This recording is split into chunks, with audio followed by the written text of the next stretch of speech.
My video today is going to be about drawing. It's going to be about the kind of drawing that I do using paper like this, white paper, Reeves BFK usually, and using plain drawing pencils like I get them out of my pocket, like this, just plain graphite drawing pencils. And in a style similar to what you see right here.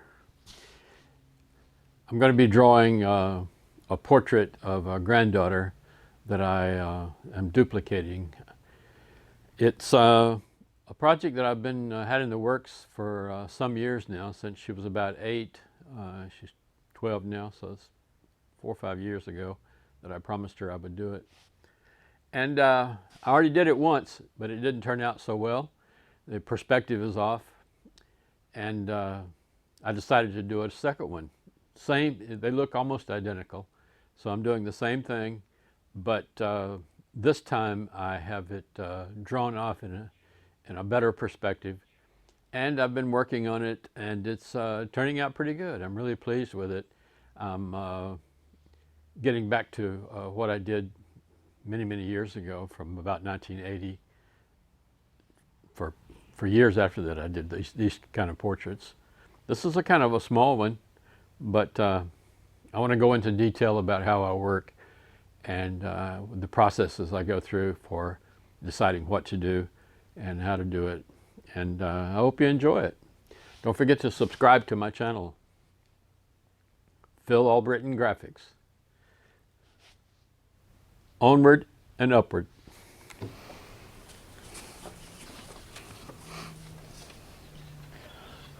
This clothesline keeps hitting my head, causing me some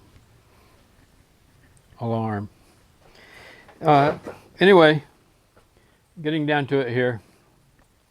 Before I ever proceed to do work on the drawing as you see in these inset videos that I'm showing here of me drawing the Ellie drawing. Before I ever start that, I have to get the basic drawing composed on the page, just a sketch, a light sketch on the page. Now, to circumvent the exhausting time it takes to do that manually, which some artists do, I decided back in the 80s, when I was doing illustration on a time constraints, I had to do them fast. So I devised a way, which many artists do this, of circumventing the time, and I use a projector. That's one of my little secrets that I hope all my fans aren't disappointed that I use a projector. But there are many artists in the past have figured out different ways to do this. Even the ancient old artists like Rembrandt. But I use a opaque projector. I just put the photo in here and I project it up on the wall onto a piece of paper. This is an old piece of Strathmore, Bristol, and I've got it taped up here. And I project my photo, usually working from photos or drawings. I project it up onto the paper that I'm going to use and manipulate the projector back and forth, focusing here to get the size I want. If I'm putting 2 different people from 2 different photos and one photo is smaller than the other, I can adjust for that and make them the same size on the drawing. Really makes it a lot quicker to get to that first part of the drawing. That's some people call it cheating. I don't call it cheating. I call it getting through the boring hard part of composing the image onto the paper. The real drawing, the real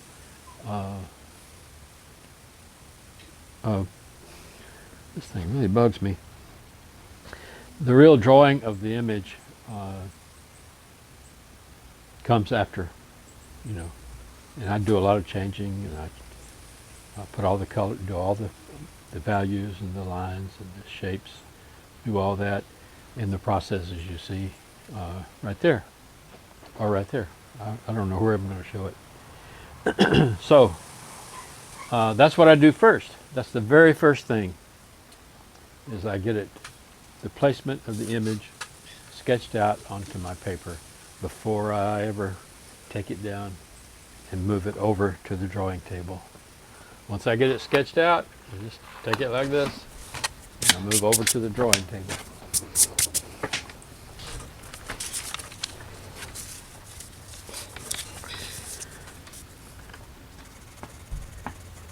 This is the drawing table. I do the pen and ink stipple drawings here. I do the pencil drawing here. I work on other small things, but mainly this is for the drawing.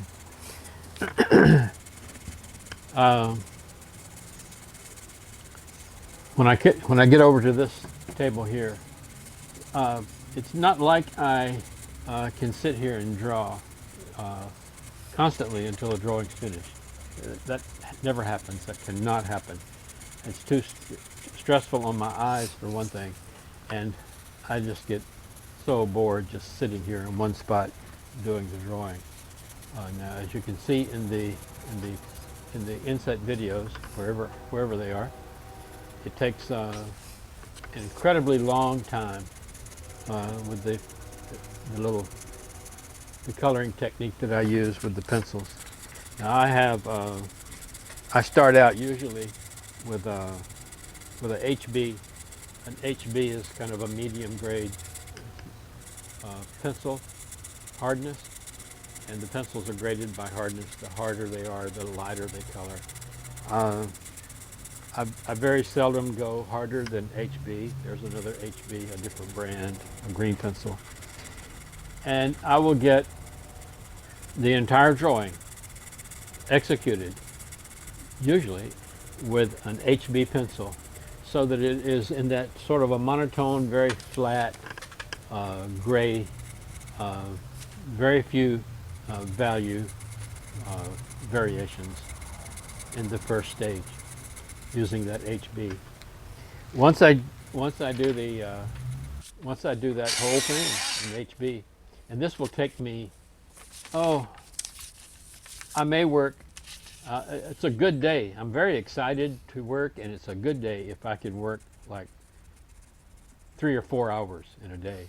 I may come out here in the morning, and if I'm really into it, I can work a couple of hours, and the time goes by just like that.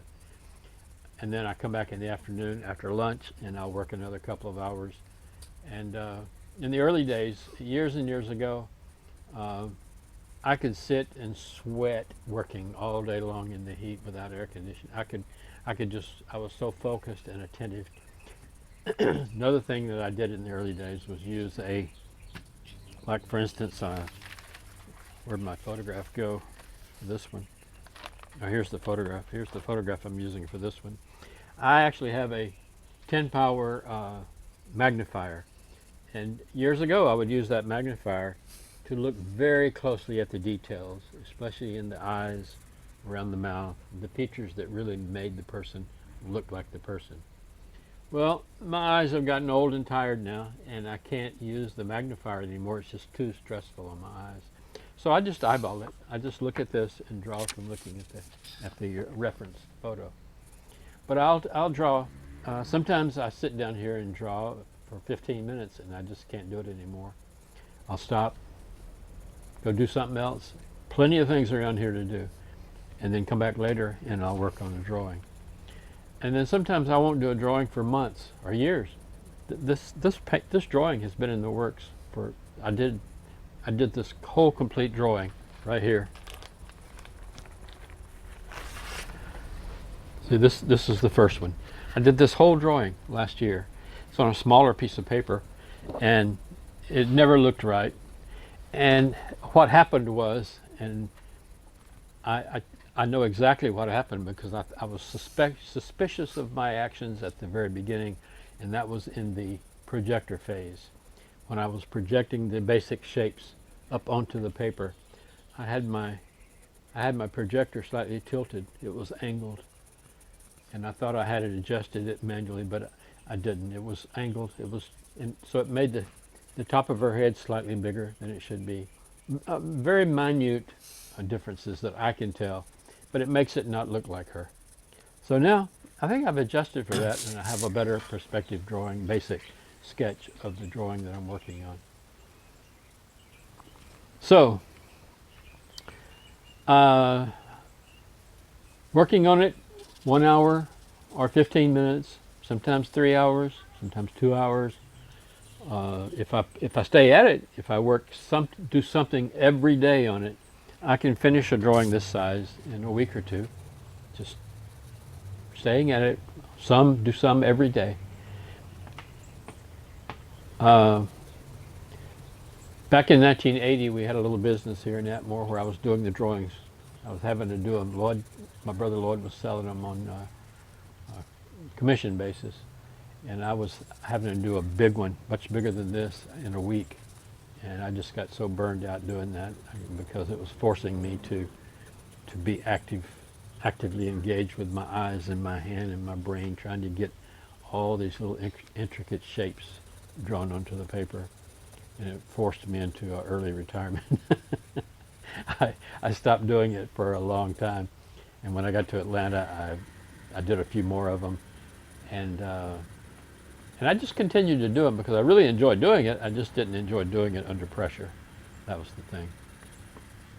So now I've found myself going in full circle here. I'm back to doing this drawing like I used to do it, and I'm really enjoying doing it this time. The one that I started and did last year, I labored on that for a long time before I just gave it up. I mean, it's actually a good drawing, but it doesn't look like Ellie. It's a good drawing, and I will use it in another piece somehow, or I may give it to her as a second gift. But this is the one I'm drawing for her, and it's turning out very nice. I haven't quite figured out yet how to teach Frida how to hold a pencil to draw. I'm working on that. So far, the closest she gets is she'll come right here to the drawing table and lay down on top of it and sleep.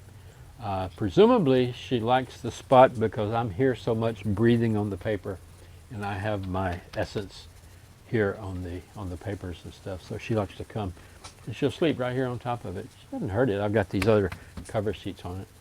But anyway, that's what I'm involved in doing this, and hopefully here in the next week I'll have this one finished, and I can wrap it up and do a final photo for my portfolio and get it matted or framed somehow, and somehow get it to her in Wyoming. That's it.